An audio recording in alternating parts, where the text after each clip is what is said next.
Good afternoon. It is 3:07, Monday, March 14th, 2022. This is the Senate Finance and Education Finance and Policy Committee. We do have a quorum, and we finally have all the technical issues resolved. Senator Uyghur, are you with us? Okay. Okay. So we have three bills on the agenda today. I have one first up, Senate File 3534. Turn it over to Senator Eichhorn.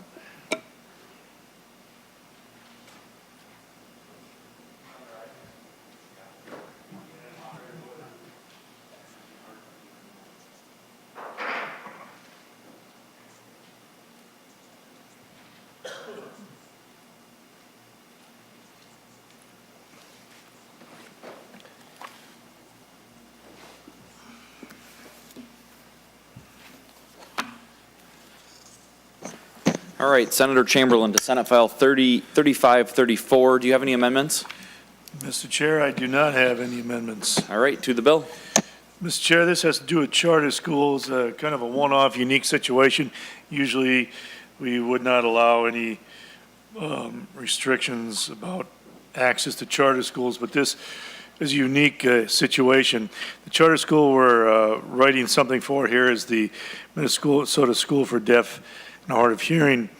So what's happening is what they'd like to have is to limit the who can apply and get acceptance to the school so that they can continue to focus on their mission, which is 100% effort towards deaf and hard of hearing.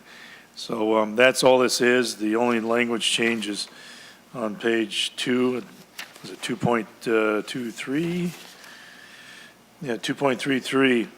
And on to the second page, talked about 90% threshold. So it's just to allow the school to focus on their primary mission, which is deaf and hard of hearing. Else you start getting these one-offs and it becomes much more difficult for them to do it. So that's the bill. Thank you, Senator Chamberlain. First up, we have Susan Lane Outlaw, who's online to testify. Just state your name for the record and who you're with, and go ahead and get started. My name is Dr. Susan Lane Outlaw. I'm the Executive Director at Metro Deaf School. Thank you, Chairperson and committee members. I just wanted to bring this to everyone's attention and explain, because I think a number of people have had questions. We've operated since 1993 as a federal setting 4, meaning we were 100% special ed with deaf, deafblind, and hard of hearing students. We're one of the oldest charter schools. That's always been our mission and vision. This past October, we got notified by MDE that we would have to accept any student to the school, and that we would have to change our federal instructional level. This certainly has caused some concern. As all of our curriculum, all of our teachers are licensed in this area. And also, we work with over 35 school districts, resident school districts, and the majority of our students are actually placed by those districts, meaning they're looking for us to provide something those districts don't have in district. So we serve as their federal setting 4 for almost all the metro area and surrounding districts, even into Wisconsin. Our students just need access to language, and then it functions like a general ed school, but everybody uses sign language. All of our teachers are licensed deaf, hard of hearing, and that's how we specialize. Students as young as kindergarten can go to the front office and have a communication interaction, you know, give them field trip money or give them lunch money, things like that. We want them to have that rich access, and that just means that everybody is focused on that same mission and vision. Thank you for sharing. Next up, we have Caitlin Snyder from the from Education Minnesota. There's just 2 testifiers. I won't take questions. Welcome back to the committee. Thank you, Mr. Chair and members of the committee. My name is Caitlin Snyder with Education Minnesota. For folks who might have wandered onto this YouTube streaming site and don't typically watch Capitol hearings, there's sort of a parlance when you have a soft opposition to a bill, you say that you have concerns. In this case, concerns is even too strong of a word. I would just say I have a little bit of hesitation about this bill, and Chair Chamberlain touched on those in his opening statements about one-offs. So I have no concerns about the programming at the Metro Deaf School, but I might have concerns about what could follow after this. So there are schools that focus on blind and visually impaired students. There are schools that focus on other disability areas or certain languages or other criteria. Public schools accept everyone that come to them. So I would have a little bit of hesitation about what would happen in the future based on this precedent. Thank you for your time. Thank you. Any questions from members? Senator Uyghur? Yes, Mr. Chair, and to Dr. Lane Outlaw, it's my understanding that you said the Department of Education recommended this remedy in the proposed bill. Is that correct? Senator Chamberlain? I'll let Dr. Outlaw, Lane Outlaw, answer. That's fine. Dr. Yes. Outlaw? Yes, we have been in contact with MDE, and they've reviewed the language, and we're fine with what we were proposing. Senator Uyghur? Yes, Mr. Chairman, thank you. Any additional questions from members? Seeing none, Senator Chamberlain, any closing comments? Just a quick wrap up. It did, to the extent that we can get some agreement on something in this legislative body, in this planet, it did pass the House committee 18-1, and we should all feel blessed that we don't have 19 members on a committee. So it did pass with almost unanimous, and I think the one was excused, so unanimous in their committee. All right, with that, Senator Chamberlain moves that Senate File 3534 do here pass the committee and be sent to general orders. All those in favor say, Question. Senator Uyghur? Yes, thank you, Mr. Chair. You know, Senator Chamberlain, recognizing the assumed bipartisanship, why not put it on the consent calendar? Well, yeah, that would be fine too. Thank you. Which one do you want to send it to? That's up to you, Mr. Chair. Yeah, that's fine, yeah. So the motion would be to, Senator Chamberlain moves that Senate File 3534 do here pass the committee and be sent to the consent calendar. All those in favor signify by saying aye. Aye. All those opposed? The motion does prevail, and 3534 is sent to the consent calendar. Next up, we have Senate File 3656, Senator Duckworth.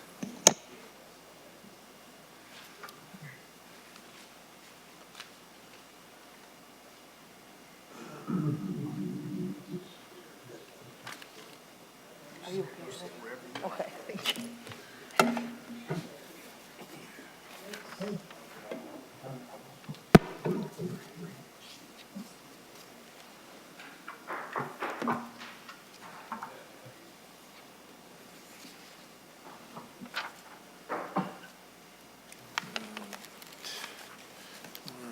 Got it. No, don't do that. All right. Okay, next up is Senate File 3656. I'm sure in the spirit of bipartisanship, this will fly through as well. So Senator Duckworth, I don't think we have any amendments for you, correct? That is correct, Mr. Chair. All right, go to it. Thank you. Thank you, Mr. Chair, and I appreciate the opportunity to present Senate File 3656, referred to as a scholarship program for students with Disability Act. I'm going to go ahead and let our subject matter expert go ahead and walk and talk through and explain the bill, and then touch on or answer any questions that come up, as well as have some testifiers present as well, Mr. Chair. Thank you, Senator Duckworth. So that would be Ms. Jill Seth. Someone's not F1, is that true?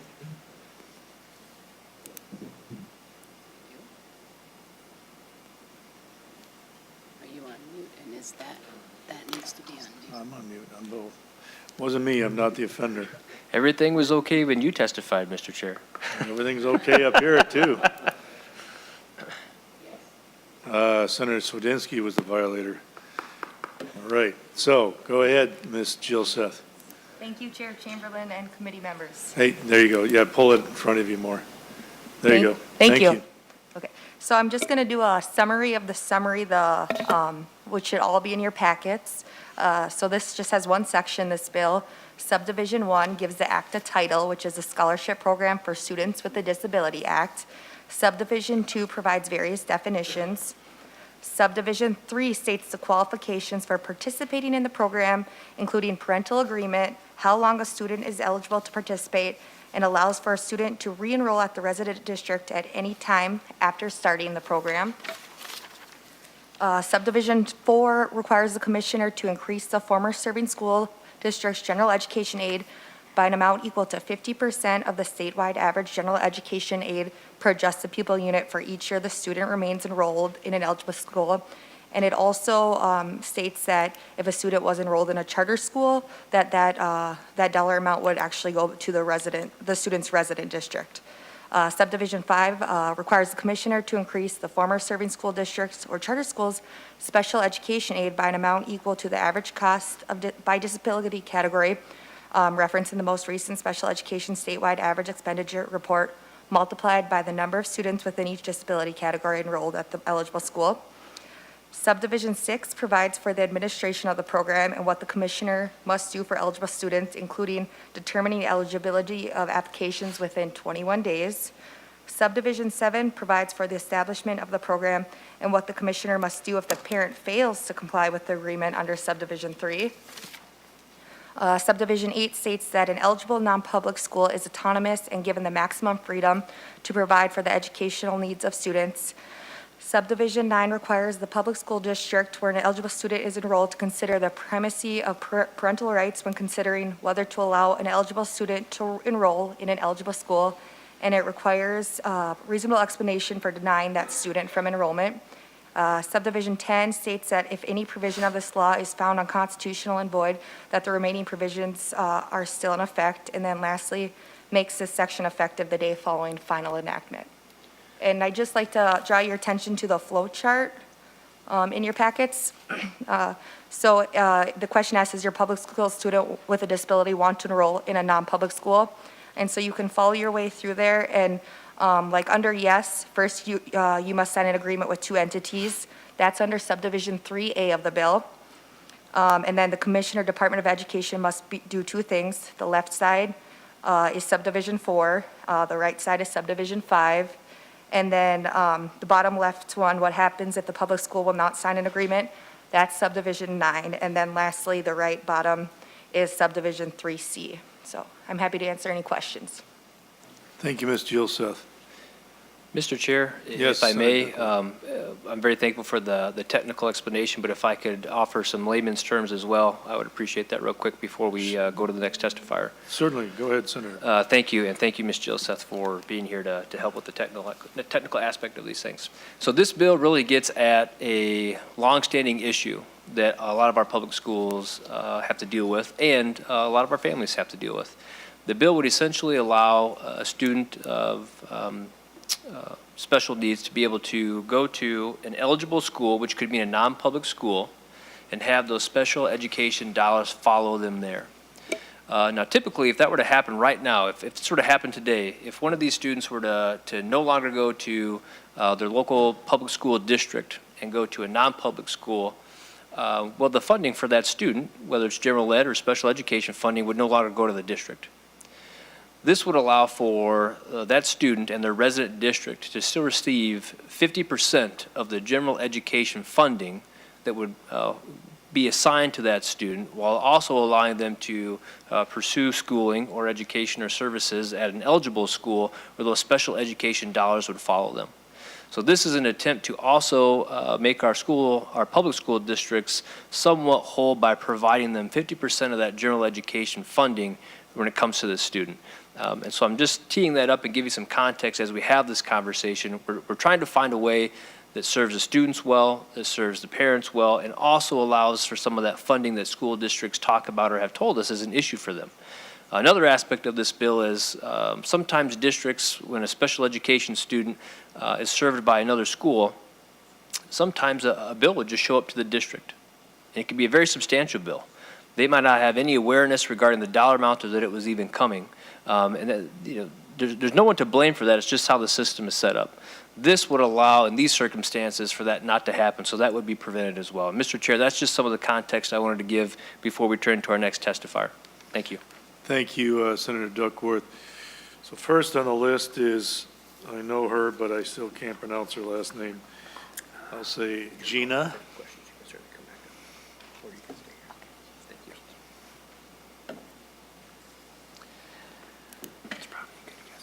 Welcome to committee. Please state your name and who you're with for the record. Yes, hello, my name is Gina Schmidt-Deal. Schmidt-Deal. Schmidt-Deal, yes. I'm a parent and advocate in Minnesota's 6th Congressional District. So I live in Centerville, Minnesota with my husband Brian and our 3 children, Deacon, Gunnar, and Layla. I'm here to ask that you support Senate File 3656, Scholarship Program for Students with a Disability. When my husband Brian and I purchased our first home after we got married, we looked for homes in highly rated public school districts. We were happy with our children's school experiences up until COVID shut down all of Minnesota's public schools. And we made the decision to send our oldest son, Deacon, to a private school for his kindergarten year in 2020 through 21 so that he could attend school in person. We had always wanted to look into the option of private education for our children, but when our middle son Gunnar was born with Down syndrome, many private schools responded with hesitation or a flat-out no to enrolling Gunnar because of the lack of funding to support children with disabilities in their schools. We are thankful that the current school that our children attend is open to accepting children of all abilities, but it comes with a financial burden to our family and many others that have chosen private education for their children. Not only are we paying for private tuition, but many families are also paying for paraprofessional support, occupational therapy, physical therapy, speech therapy, applied behavioral analysis, and other therapies for their children. My son Gunnar is sweet, he's stubborn, he loves dancing, drawing, Paw Patrol, and going to school with his friends. Gunnar was uniquely created with Down syndrome. This does not make his value less, but this does make the way that he learns differently than most, and that may include giving him more support inside of the classroom. Providing scholarship opportunities to students in non-public schools will decrease the financial burden for the family and for the public school. Public schools do have some fixed costs, but most of their costs are variable, meaning costs are reduced when students leave the same way that costs are increased when new students enroll. When enrolling students in non-public schools, this will save the public schools money because legalities like due process do not follow the student. Schooling options for individuals who have a disability are greatly limited to public schools that have funding available to support students' additional learning and behavioral needs. By equipping more students with more funding, we can support more students in the school setting that fits their needs best, along with meeting the needs and desires of their family. When we are fighting for equity in more areas of schooling, we need to fight for equity for students with disabilities in private schools. That includes supporting them inside the classroom, not having them pulled out away from their peers to go to public schools to receive their services. In the National Down Syndrome Society and Down Syndrome Education International's publication, Down Syndrome, Guidelines for Inclusive Education, they write, "We have learned more in recent years about how development and learning is influenced by all interactions that children have with other children, family members, educators, and the wider community. The education system in most countries have been the slowest to change, yet all the published evidence shows that children with disabilities achieve more when they are fully included in the regular classes with their peers than when they are in segregated special education classes. The peers that they learn with are better prepared to support them and fully include them in their communities throughout their childhood and adult lives. Inclusion and acceptance starts very young. If an individual with a disability is included from an early age, they will not be considered different or weird, and will be seen as a peer, included in everyday activities from childcare to school to working alongside their peers. Typically, developing peers gain understanding of diversity, disability, and tolerance through being a part of an inclusive school community. Let's work on making solutions to support and include individuals with disabilities in all educational spaces, including public and private schools." Again, I'm requesting that you support Senate File 3656. By giving students of all abilities the option to attend the school that best fits their needs, we are making more inclusive places for all people. Thank you for your consideration of this matter, and I hope you take action to ensure that people with disabilities have the same opportunities in school as everyone else. Thank you, Ms. Schmidt-Deal. Next up, we have Ms. Coffey Monska. She's on Zoom. Ms. Montka, welcome to committee. Please state your name and who you're with for the record. You may begin. Thank you. Hi, my name is Courtney Hubers, and I'm just a mom of 3 kids, 3 boys, ages 14, 16, and 17. My 17-year-old has special needs. He has a cognitive developmental disability, so although he's 17, it's like he's 2, he's not potty trained. But I can tell you a few things he can do. He can operate his iPad to watch all his favorite shows and play his games. He can count to 20. He can say his first and last name. He can spell his first name. He can speak in short and complete sentences and say things like, I need an apple. He eats about 20 apples a day. He's addicted to them. He knows all the names of his family members. He calls me mommy, and he calls dad Ken daddy. He's a loving kid who will come up to you and grab your face and ask if you're happy every day, maybe like 3 or 4 times a day, and he will not leave you alone until you tell him you are happy. So he's a great kid, and many people might be thinking, who cares about kids with disabilities learning? They're not going to be engineers or scientists. Some will be, though. And however, the IDEA ensures that all children with disabilities are entitled to a free and appropriate education. In the 1970s, U.S. schools only educated about 1 in 5 kids with disabilities. Kids with disabilities are children too, equal in their parents' eyes, God's eyes, and in the eyes of the law. There's 3 reasons that I have here that we need these scholarships for kids with special needs, even more so than for other kids. There's such a demand for schools for kids with special needs. Our kids are unique and have many challenges, and sometimes it's hard to find a good fit for them. Parents are so desperate that they will stand in line for days to get to a school. So a new charter school opened, I heard about it. Parents lined up for days. They had tents, they had porta potties, they were going to the bathroom outside just to get their kids into that school. I arrived at 5 a.m. and luckily my grade hadn't filled up yet, but I was way late to the game. So that shows just how desperate parents are. For this school also, I know one family, they drive their kids from Lakeville to Shoreview to go to school. Another kid on my kid's van gets on the van at 6:45 a.m. and doesn't arrive at school till 8 a.m. And so that's how desperate his parents were to get him into this school. So there's a huge need. Also, there's a bigger need for our kids because how things work when you have a kid with special needs. Like for my kid in my school district, there's 1 classroom in the entire district for him. For kids with severe developmental disabilities, there's 1 classroom for kids who have extreme behavioral problems. And so there's not much choice. I can't even send him to another classroom within the district. And one time that really screwed me over because he was in pre-K getting services, and then it came time for kindergarten, and I went to tour the 1 classroom they had, and they had kids. I just didn't think it'd be a good fit for my kids. Like I couldn't even stand being in the room for a few minutes. And I thought, I can't send my kid to this classroom. And I asked the school, well, what are my options? They said, this is your only option, or you have to sue us and go through a due process proceeding. And I thought, what? I have no option. So that was my first experience with this rude awakening. So what I did was I held my kid back a year because I didn't know what to do. So I could have a year to research other possibilities for him. And so, yeah, it's way different than it is for other kids with special needs kids. Also, schools have less incentive to change for us because they know we have no options. Just this year with my school, I asked for something and they said, you can go somewhere else if you don't like what we're doing here. And I'm thinking, they know I have nowhere else to go. And they also know they have a waiting list a mile long. And so they have no incentive to change. Under federal and state law, I am an equal member of the IEP team, which is, the plan that we make for special needs kids. They're to make their goals once a year. I'm an equal member along with all of the people at the school, but yet I have 0 power. Because if I don't like it, they say leave, and I have no place to go. So I think that having this scholarship would actually make me an equal member of the IEP team. Lastly, and so I'm asking you to allow these scholarships for kids with disabilities. 20 other states have these types of programs that are just tailored toward kids with disabilities, including states who do not brag about being as progressive as Minnesota, like Arkansas, Arkansas, Mississippi, and Louisiana. If they can do it, so can we. Thank you very much, Ms. Monska. Next on the list, I have Ms. Courtney Hubers.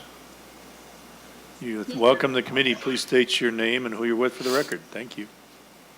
Yeah, my name is Courtney Hubers. I'm in the Mounds View School District. I'm with myself, I think. Okay, not that's important. with anyone else.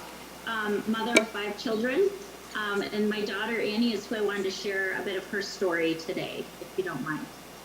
My daughter Annie went to a private school from grades K through 2. By the end of 2nd grade, she was nowhere close to reading. I was given what I would soon learn as classic advice from teachers around the nation. Have her eyes checked and read more at home. She'll catch on. I decided to take matters into my own hands and pulled her from school to homeschool for 3rd grade.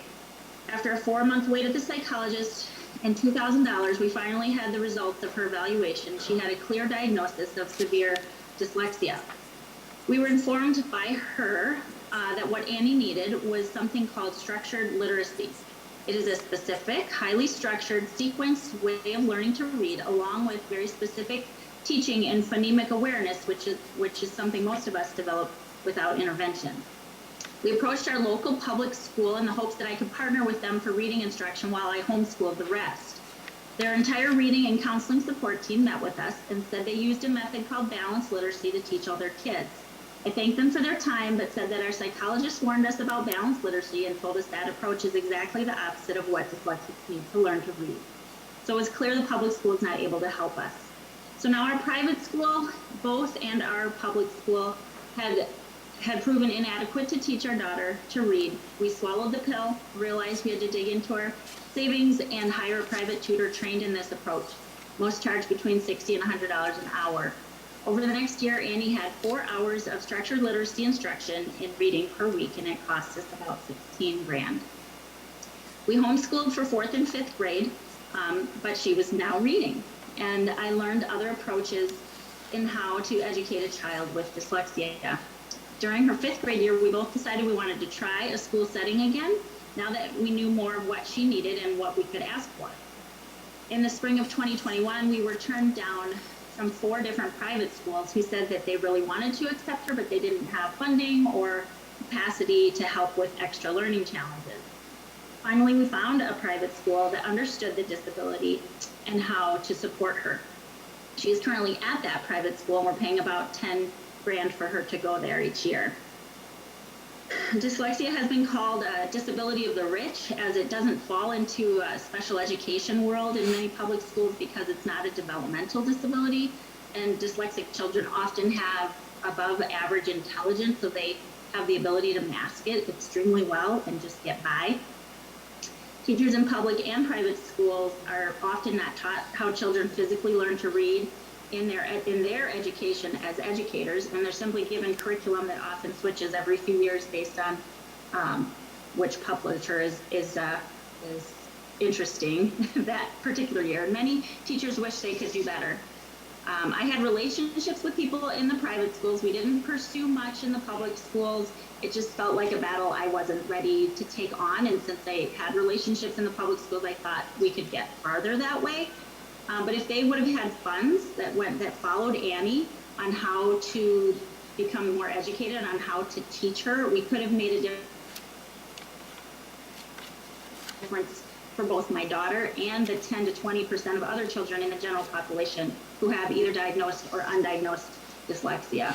Actually, during Annie's 5th grade year, my husband and I ended up donating an Intro to Dyslexia conference for 3 of the teachers from at my daughter's former private school, because they didn't have the money to learn how to teach kids to read the proper way. So they were thrilled. I just don't think it needs to be that way. Our learning disability psychologist told us that a lot of private Catholic schools have really realized the best way to teach reading, and so we should consider that. It would be a gift to parents if they could choose the school that would best teach their learning disabled children without having to pay for it out of pocket. Every child deserves to learn how to read. So I ask that you would please support these scholarships. Thank you, Ms. Hubers. Is that right, Hubers, or is it Hubers? It's Hubers, thank you. All right, thanks. Next up is Ms. Caitlin Snyder. Welcome to the committee again. Please state your name and who you're with for the record. Thank you.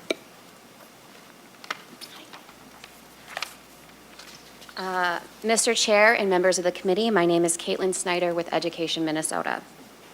Our public schools are the center of their community. They provide meal services, mental health supports, and services for those learning English.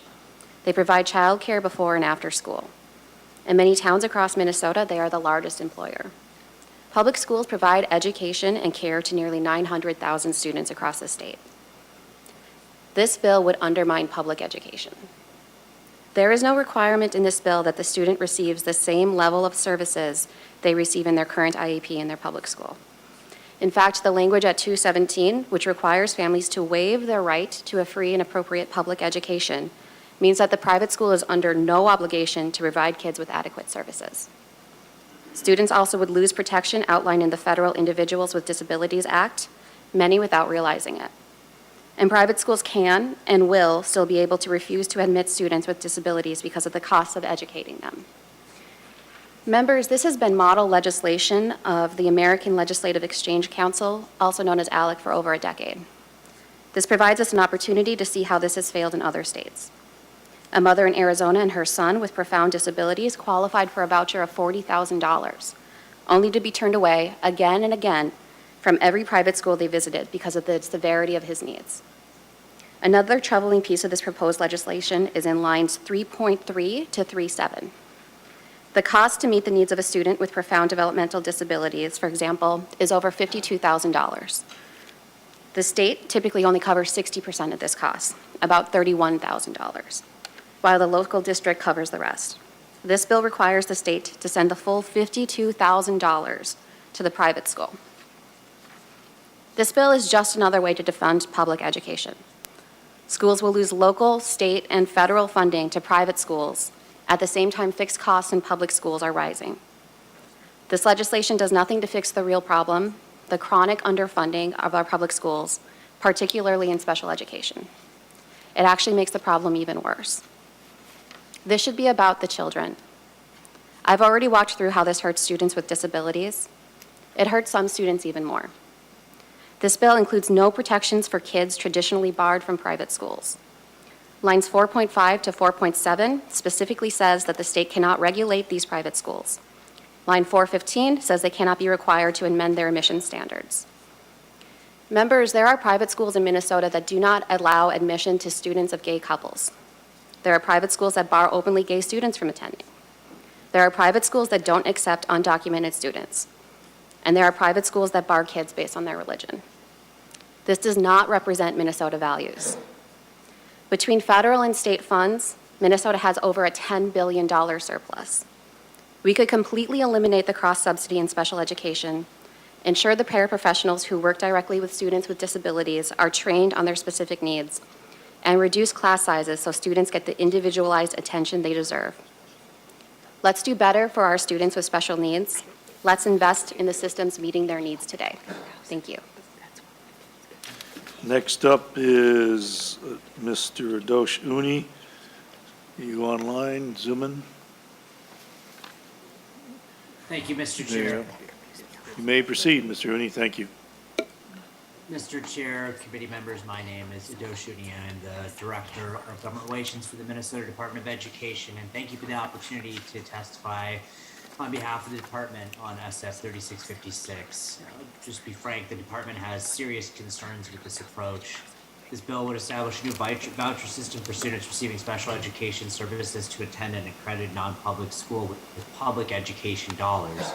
As we've stated in past committees, MDE remains dedicated to a strong public education system in our state, and we can't support any legislation that would take money out of public schools and send it to non-public schools.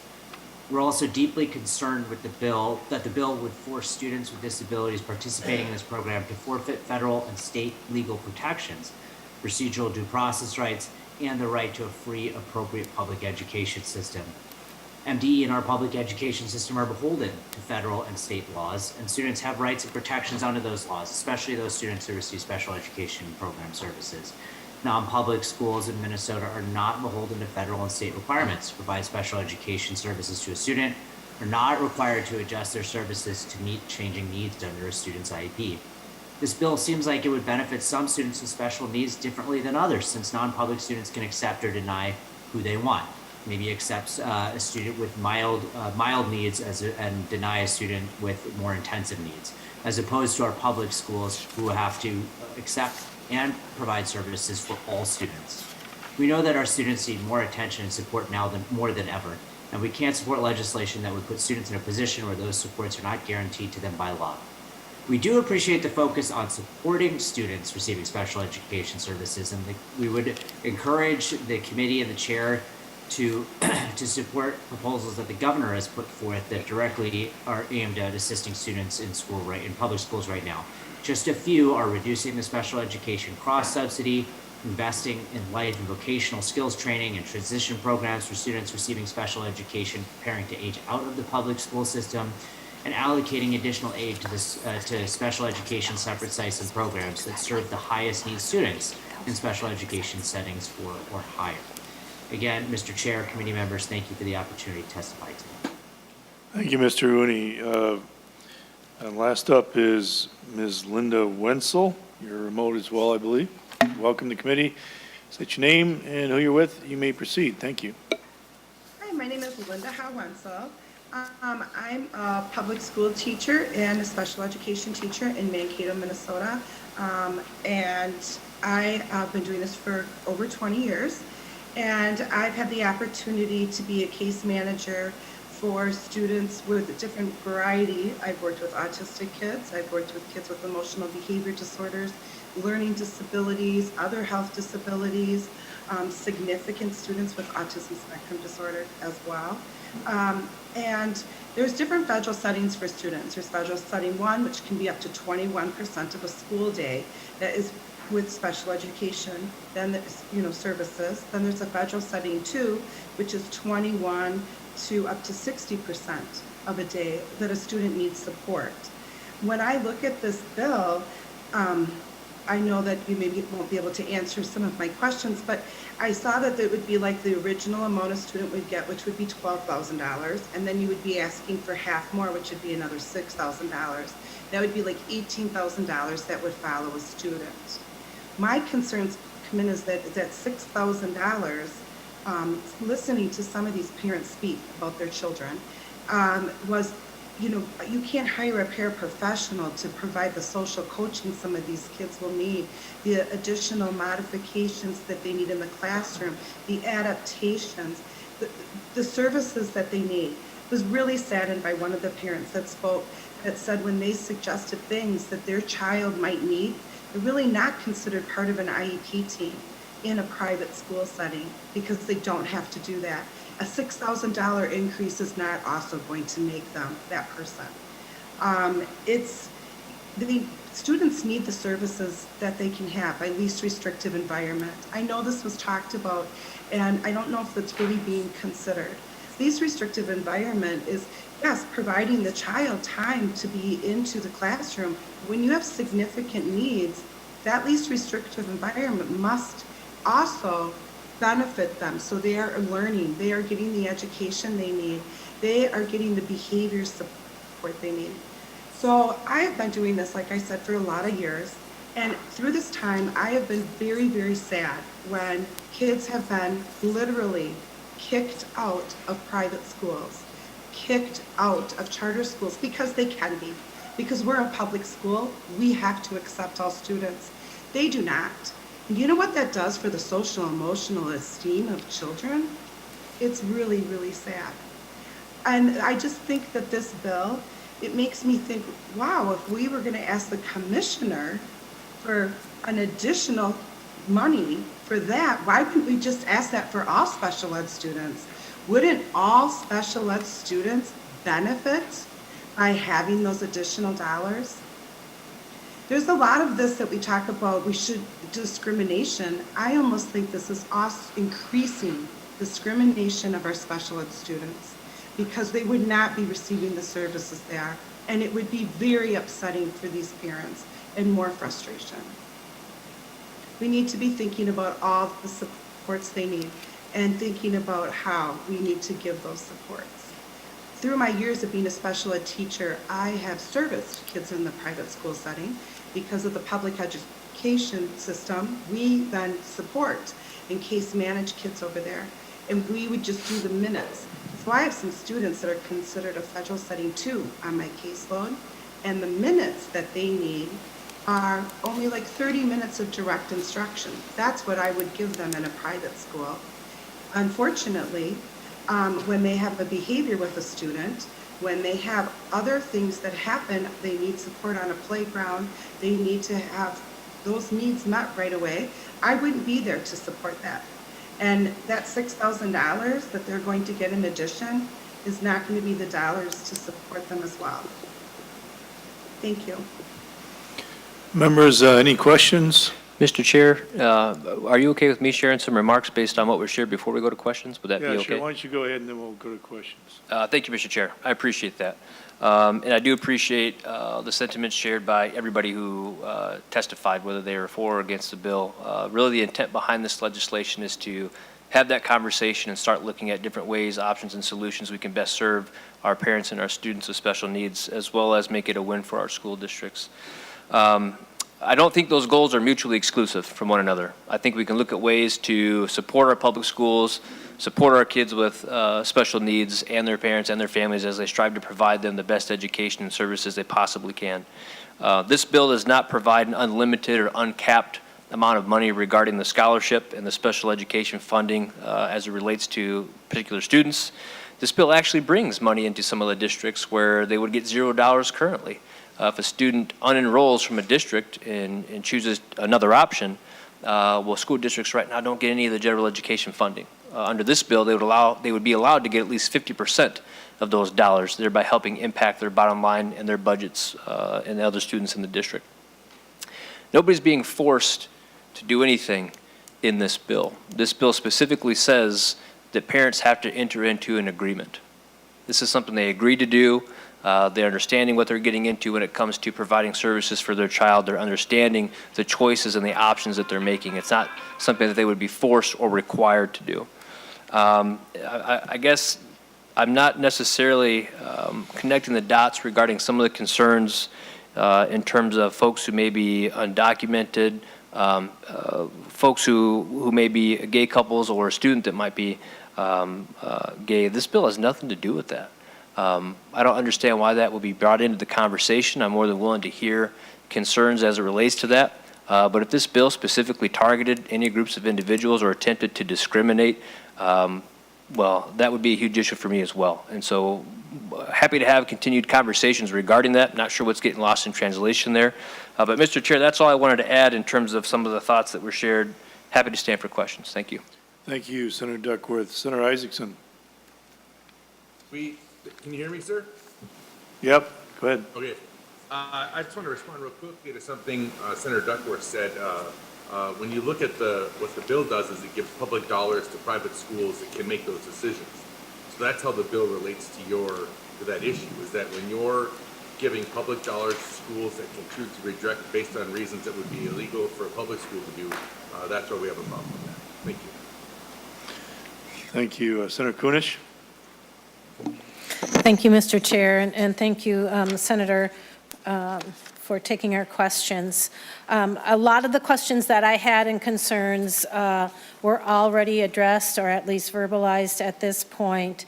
But I do have a question around when a student with special needs unenrolls and the parent signs an agreement that says we will not participate in a public school program.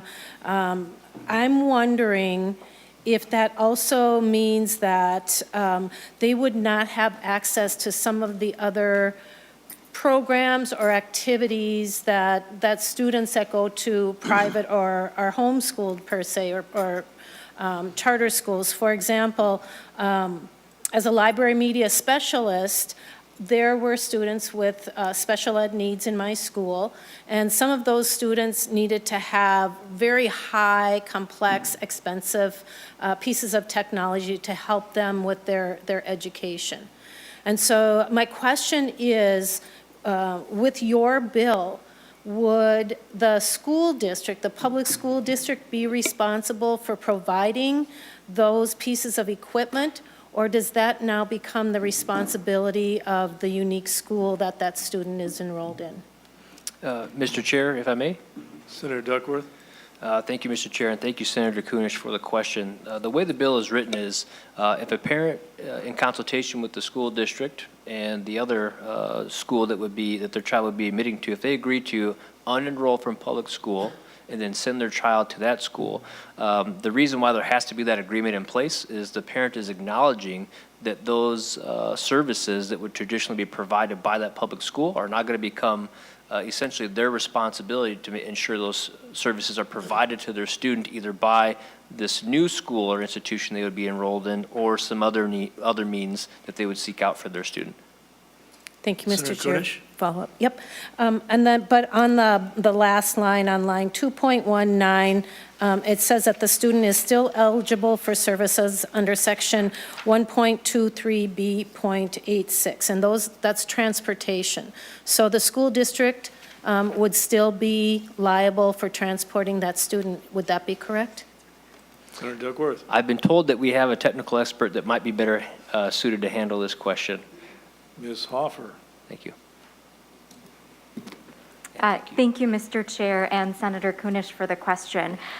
So under the language on line 2.19, a student is allowed to still be eligible for services under 123B86, which is the equal treatment statute for transportation. So under that statute, a school district is required to provide equitable services for that student if the student would like them. There are often contracts set up with non-public schools and school districts to transport students.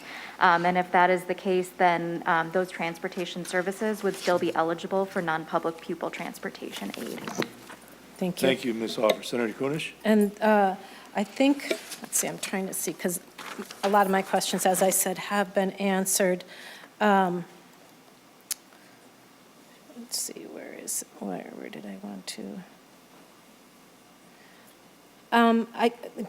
Last two questions. Senator Kunesh. Under 4.23, under severability, it says if a provision of this law or its application is found to be unconstitutional and void, the remaining provisions or applications of this law can be given effect without the invalid provision or application are valid.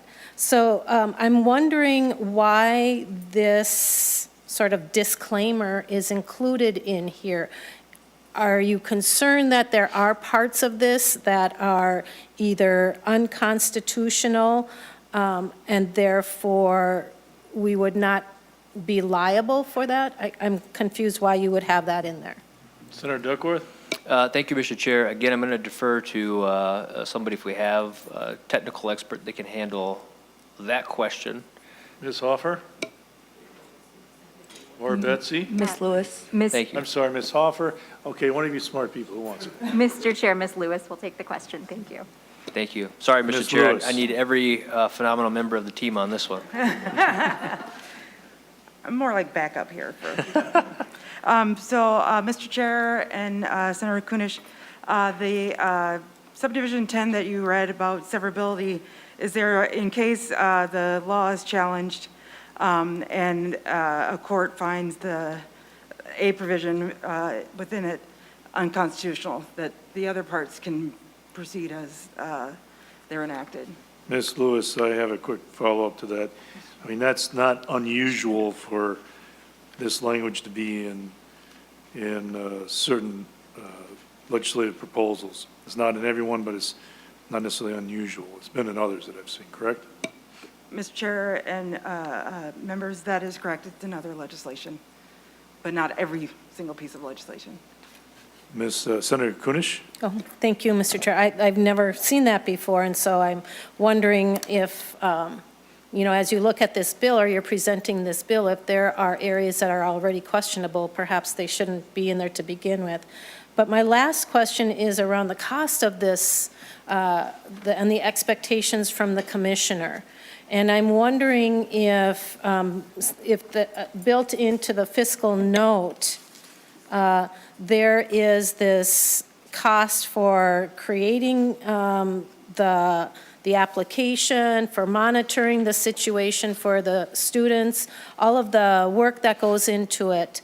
Is there funding for the commissioner specifically or the department specifically in order to create and maintain this program?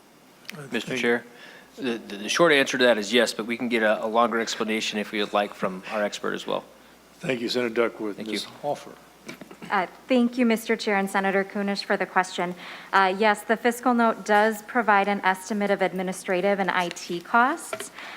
So if you're looking for the actual number, it would be on page 10 on line 125, it shows that in fiscal year 2023, the cost would be 1.4 million. In fiscal year 2024, it would be 1.3 million, and in fiscal year 2025, it would be 1.2 million. And there's actually some assumptions in the fiscal note about what all those administrative dollars would cover. So you'll find those beginning on page 6. So there are IT costs there for a new online application system and to integrate MDE's IT systems in order to process the applications, as well as process the payments to the districts that would then be transferred to the non-public schools. So the cost for that was $893,000 in fiscal year 2023. And then there were percentages in fiscal year 2024 and 25 for maintenance of $179,000 and $90,000. Below that are the administration costs. And so essentially that would be for 8 additional FTEs to implement and monitor and support the program. So it'd be for 2 education finance specialists to review, determine eligibility, and approve applications, for 2 education finance specialists for data analytics, modeling, and reporting, and to work with online and phone fraud investigations, 1 FTE for office and administrative support, 1 FTE program supervisor to oversee the program, and then 2 auditor principals to review and audit the program as necessary to prevent fraud. Mr. Chair? I'm sorry. I just wanted to add something while we're on the fiscal note, if that's okay. And thank goodness for the dream team here to back me up. A couple things to share regarding the fiscal note in general. It makes an assumption that if you read the language in here that school districts must approve these requests, which isn't necessarily the case. They don't necessarily have to, although there is an appeals process. And number 2, the adoption rate is somewhat debatable as to how many people would maybe take folks up on this program. But I would like to ask Ms. Hoffer if she'd be willing to help explain line 49 in the fiscal note, that category, if you could help us understand what that means or what's that saying too, please. Ms. Hoffer? On page 8. Thank you, Mr. Chair and Senator Duckworth, for the question. Let me just get there. Thank you. Yes, so line 49 is the statewide average general education aid entitlement, which is multiplied by 50%. So this is the amount of the aid entitlement that school districts would retain for students who have left and enrolled in a non-public school under the scholarship program. So in fiscal year 2024, that's estimated at a $9.2 million entitlement. And for fiscal year 2025, it's a $12.1 million entitlement. Thank you. Thank you, Ms. Hoffer. I mean, it is unusual. It shows that it's a cost of what, $9 million and then $12 million, but we're giving the schools, the districts, half the general ed revenue. So how is it a cost if we give them money? That is the bizarre part. Somebody in quantum math will come up with something, but I don't get that. We give them money. Usually if a child leaves a school, the whole $9,000 or $10,000 goes. If a child leaves a school right now, parents take them out, the child goes somewhere else, homeschool or wherever, they lose that $10,000, let's say. So that's $10,000 they don't get. We don't mark it as a cost. They just don't. The child brings, the dollars are attached to the child, and the costs are attached to that child. The child is in the school, there are costs to teach that child. The child leaves the school, there are no costs associated because the child isn't there. So the idea that we give back half the money in gen ed in perpetuity for that child who's not there, as long as they're not there, that we all have to admit is a bit of a gray area. But Senator Uyghur, did you have a question? Yes, thank you, Mr. Chair. Senator Duckworth, does a private school have a right to refuse admission for a parent that with a child that has disability? Does the private school need to accept that child if a parent requests? Mr. Chair, Senator Uyghur, for a whole host of reasons, whether it be whether or not they can accept that student based on capacity, et cetera. The short answer to your question is no. Okay. Senator Uyghur? Thank you, Mr. Chair. Public schools do. And we have a fundamental difference, I believe, here in terms of the difference between the funding for public schools and whether there should be vouchers, whether money should be diverted from public schools.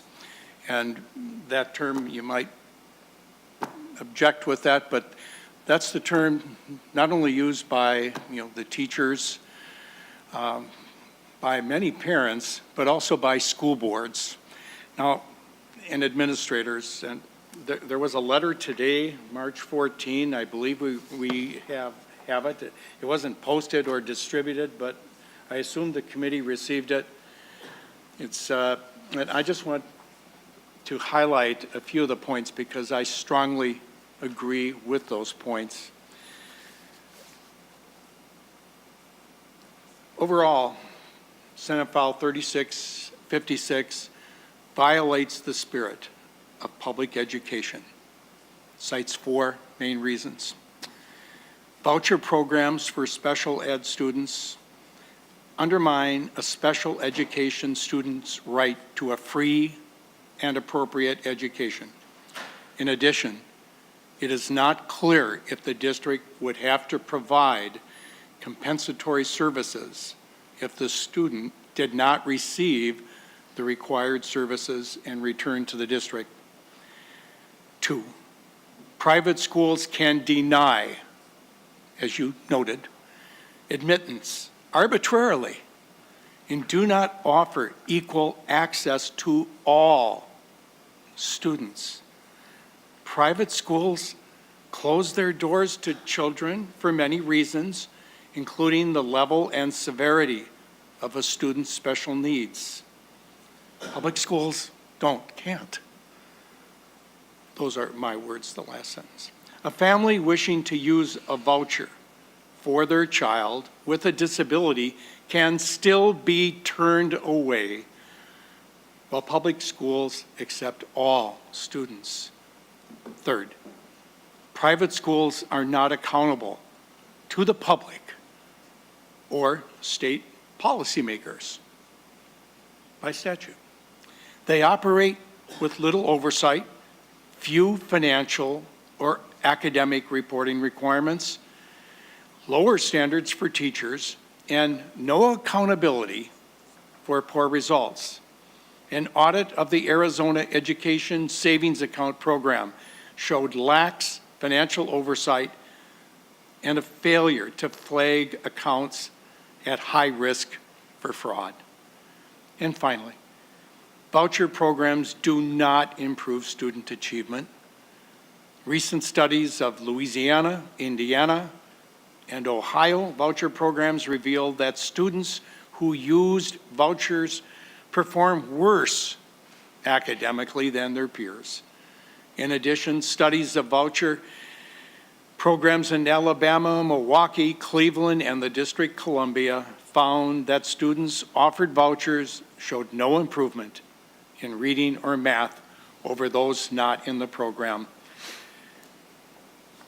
The group, they conclude, and I'll mention the group, the Association of Metro School Districts, the Minnesota School Boards Association, the Minnesota Association of School Administrators, Schools for Equity in Education, Minnesota Association of School Business Officials, Minnesota Association of Secondary School Principals, Minnesota Elementary School Principals Association, the Rural Education Association, the Minnesota Administrators for Special Education, St. Paul Public Schools, and there's more other that also.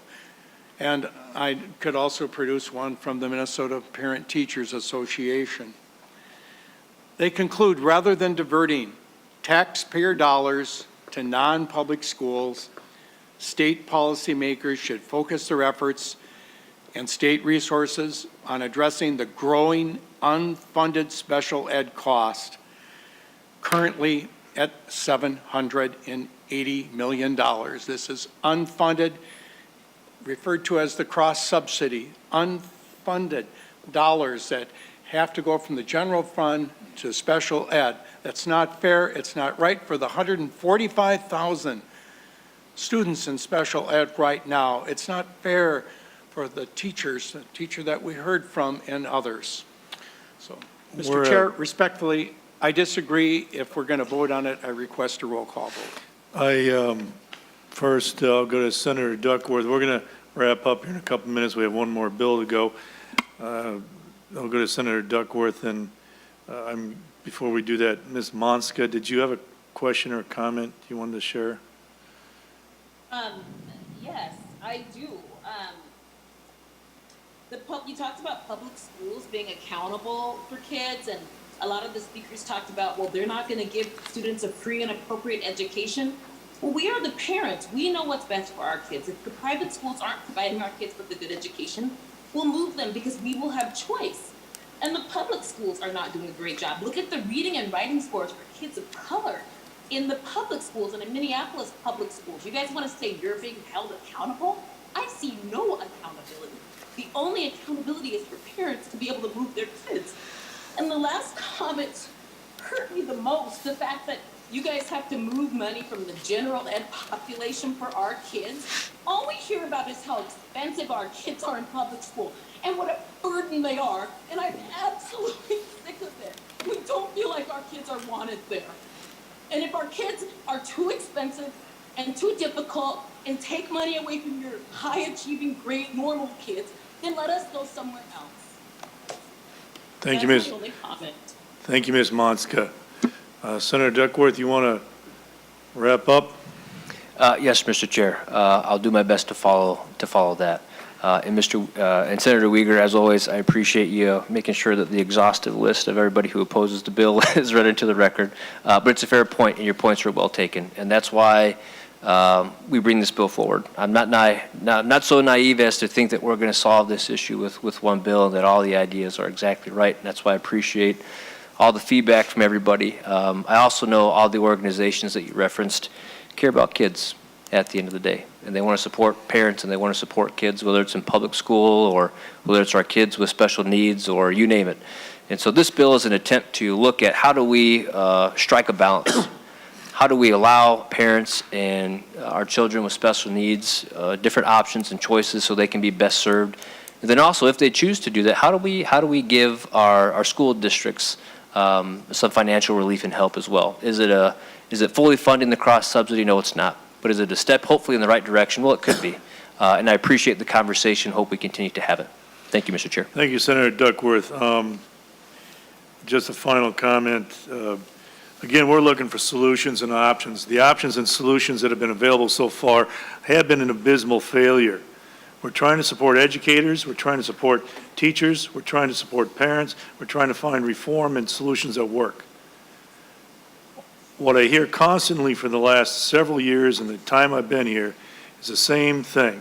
And in that time, it's gotten worse for our kids. As Ms. Monska pointed out, especially for the children of color. But yet we come back with the same old solutions and continue to attack new ideas and new solutions, innovations, whether it's this or like trying to accommodate the school districts with short calls, substitute teachers or innovation or anything else. It's always met with a big fat no. Now, you listed off a lot of organizations there, Senator Uyghur, but again, these are parents that bring this forward. We appreciate the organizations, we consult them frequently, and we appreciate input to drive to solutions. But in the end, I'm not here to support or represent a single lobbyist group. I'm here to support and represent parents in the district and the best possible options and outcomes for those parents. So thank you for the lobbyist groups, but I'm not here to represent them. They got a lot of money to pay people to represent their positions. The parents here today that have testified on screen And there's thousands more out there that are looking for the best option for their children. And that's who I'm representing, and I'm sure that's who Senator Duckworth is representing. So we continue to hear the same stuff. We're trying to find options and solutions and speak some truths and stop the status quo. So with that, thank you for the indulgence. Senate File, what was it, 3656 to be laid over possible conclusion. Thank you, Senator Duckworth. Thank you, testifiers. Thank you very much. Thank you. On to the next bill. Senator Duckworth, Senate File 3297. Yes, sir, Mr. Chair, and I do have an amendment I'd like to move. Authors Amendment A1. Members, Authors Amendment A1. All in favor say aye. Aye. Opposed? Okay. You got your amendment. Okay, Senator Duckworth, what do you have here? Thank you, Mr. Chair, and members of the committee. I greatly appreciate the opportunity to speak to Senate File 3297. I'm going to read to you briefly what this bill seeks to do, and then we'll have some folks testify to it. Under this proposal, a legislative working group would be created, 4 members each from the House and Senate with equal representation by majority and minority caucuses, in order to specifically study tuition billing for special education and general education services provided to students with disabilities by schools outside of their district of residence. Minnesota Public School choice options allow students to open enroll in neighboring school districts and/or to choose to enroll in charter schools. Under current law, the serving school is allowed to bill back the district where the student resides most of the special education costs associated with the student. This has led to some contention between public schools because the serving district gets to more or less determine the services it provides and the costs involved. These amounts often come as a surprise and a shock to the resident district. However, charter schools in particular, which are smaller and often serve higher proportions of IEP students, argue the current system is necessary because they have no other way to absorb special education expenses. The goal of the working group is to determine what statutory changes to special education billing are necessary to adequately and equitably fund school districts, cooperatives, and charter schools in meeting the needs of students with individualized education programs. The report would be due by the end of January, and the fiscal note projects that it would require about $25,000 to implement, Mr. Chair. And with that, I would like to invite our testifiers. Thank you, Senator Duckworth. Is it Mr. Josh Downham? Welcome to the committee. Please state your name and who you're with for the record. Thank you. Thank you, Mr. Chair. Josh Downham with the Minneapolis Public Schools. And I want to thank Senator Duckworth for authoring the bill. We're happy to have bipartisan support, House and Senate. So this is moving this issue in the right direction. And I also like to thank Eugene Piccolo with the Association of Minnesota Charter Schools, Martin Holden with the Legal Services Advocacy Project representing parents, and Valerie Dozelin with the intermediate schools who helped draft this bill. And in the interest of time, Mr. Chair, I'm not going to read all the acronyms that we've been just chatting about, but I'm testifying on behalf of all those education groups that Senator Uyghur just say slate, okay? Just say slate. The full slate, Mr. Chair. So, members, this really is a simple bill. But it's a simple bill that is tackling a very complex problem, and that problem is special education tuition billing. And as Senator Duckworth mentioned, when a student open enrolls or attends a charter school, the general education funding follows that student. And so the revenue follows the student to the serving district, but the unreimbursed portion of special education is billed back to the resident district. The resident school district does not determine the services or costs associated with those services. And they do not, like I said, receive the funding for the student, yet they pay the tuition bill. And those bills have been going up. I believe the last time Mr. Melcher was before the committee before the pandemic, he mentioned that those tuition bills now exceed $220 million a year. I don't know where that is today, but would love to maybe talk to Ms. Yetter about that. So the intersection of our school choice laws, and our education finance laws really are misaligned because the folks determining service levels, costs, and who's actually paying for those services are not aligned. And as the state has added additional layers of school choice, whether that's open enrollment or charter schools, we really haven't addressed the fact that the district where the parent resides still must cover those costs above what the state provides. And this, as Senator Duckworth mentioned, it's often pits parents against parents and schools against schools. I've had some very challenging conversations with parents who ask me why they should send their child to a Minneapolis public school when the special education charter school just down the road spends $11,000 a year just on their facilities costs to serve the special needs of that student. The state provides $1,300 in lease aid for those charter schools. The balance is billed back to the resident district, comes out of the general fund of those resident districts. So I want to be clear that we believe every child, whether they're served at a charter school or a public school, should have the needs in their IEP met. And I want to just encourage the members on this committee, both Republican and Democrat, to consider, if this bill passes, to consider joining the working group, because this really affects districts across the state and affects parents across the state, and really should not be a partisan issue. So, Mr. Chair, I do appreciate the opportunity to address the committee. Thank you, Mr. Downham. And next is Mr. Matt Shaver.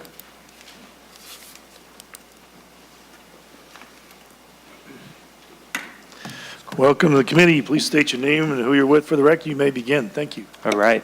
Chair Chamberlain, members of the committee, good afternoon. My name is Matt Shaver, and I'm the Policy Director for Ed Allies. And I'm here to testify in support of Senate File 3297 as amended. I want to thank Senator Duckworth for your leadership in putting this bill together. So for more than 60 years in Minnesota, it has been the responsibility of the home district to provide for the special education of students with disabilities, which includes funding, even if that student attends school in another district. In order to understand the purpose of this law, you have to look at special education in Minnesota before 1957. So Minnesota had allowed but not required special education courses going back to 1915, but 40 years later, special education was still only offered in 30 of 87 counties. So many children with disabilities either had no school to go to or were segregated and institutionalized and sent to learn far away from home because their resident districts did not have special education programming. By requiring every district to provide special education services or allowing a student to enroll somewhere else at the resident district's expense in 1957, nearly 20 years before the federal government passed IDEA, the Minnesota legislature guaranteed an education to all students near their home and turned children that society had traditionally discarded into students by saying to kids with the highest needs, you deserve an education no matter where you live and no matter your need. Since then, open enrollment, public charter schools, and cooperatives have created complex funding challenges for local education agencies. So Senator Duckworth's effort to untangle these challenges by looking at the entire billing reimbursement process and ecosystem by putting together a working group is the exact right path forward, because funding adequacy and equity is what every child, and especially children with disabilities, deserves. We want to see this working group be inclusive of all voices and perspectives, and in particular center kids with disabilities as well as parents and caregivers with disabilities as well. This will ensure that any decisions made by this working group will be in service of students. This cannot just be a dollars and cents conversation. Solving this challenge will not eliminate the special education cross-subsidy on its own. Special education is expensive, and it's supposed to be. Students with disabilities are not a drain on budgets, they are an asset to our state. Finding a workable solution for all parties on this piece of the puzzle will make it possible for families to continue to find a learning environment that supports their child's needs no matter where they live or what their disability is. And that will uphold the spirit of Minnesota's laws established more than 60 years ago. Thank you again for your leadership, Senator Duckworth. Thank you to the committee for your time, and thank you all for your public service to our state. Thank you, Mr. Shaver. I just have a question, Senator Duckworth. Because this is dealing, the specific point of this was to deal with legislative changes. You have just House and Senate members. Was that for a particular reason and not include anybody from special ed or perhaps someone like Mr. Downham? Mr. Chair, I sense that somebody's come up here to bail me out on that one, so I'm going to go ahead and let him chime in on that. Mr. Downham. Mr. Chair, that's actually a very good question. When we consider the option for a task force versus a working group, part of the reason why we went with the working group, well, it was twofold. Number one, by having legislators be the kind of the committee, as it were, they can solicit feedback from as many folks as possible. And specific in the legislation, it requires that the working group take feedback from parents with students who have special needs. That's written right into the language. But the other part is actually a real, just basic one. Task forces are more expensive. They have to go through a number of committees, and trying to do this as cheaply as possible. And I know Representative Joachim, who's the author in the House, has said that the working group that they did on the titles, car title issue, she said they were able to go very deep as members on that working group, legislative working group, and were able to come to a bipartisan agreement. And I thought that was, in the spirit of bipartisanship, the better way to go. All right, thank you, Mr. Downham. Members, anything else? All right, Senator Duckworth, final comment? No, Mr. Chair, just as the discussion on the previous bill kind of was indicative of this, and then discussion here is this could be a very complex issue. So creating a group that can look at this and figure out ways in which we can maybe positively influence and impact it, I think will be a very helpful measure. Hence me bringing the bill forward, Mr. Chair. Thank you. Thank you, Senator Duckworth. Members, with that, Senate File 3297 be laid over as amended. Okay, we have no other business today. We will be meeting Wednesday, members. Few bills on the agenda. Thank you very much. We are adjourned.